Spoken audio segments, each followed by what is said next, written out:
એક સાચી વાત કહું તો વિશ્વાસ થાય તો બારેજા ધામમાં ખાલી અહીં પગ મૂકી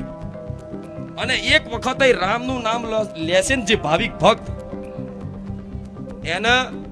68 તીર્થોનું જે યાત્રા કરી હોય, દર્શન કર્યા હોય, એ 68 તીર્થોના દર્શનનો ફળ અહીં ખાલી રામ એક વખત બોલવાથી મળશે.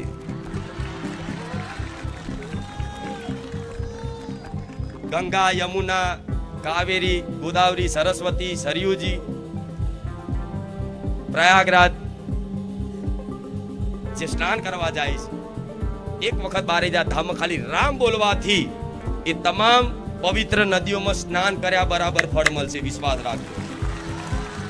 અને આ વાત જો ખાલી હવામાં કહેતી હો,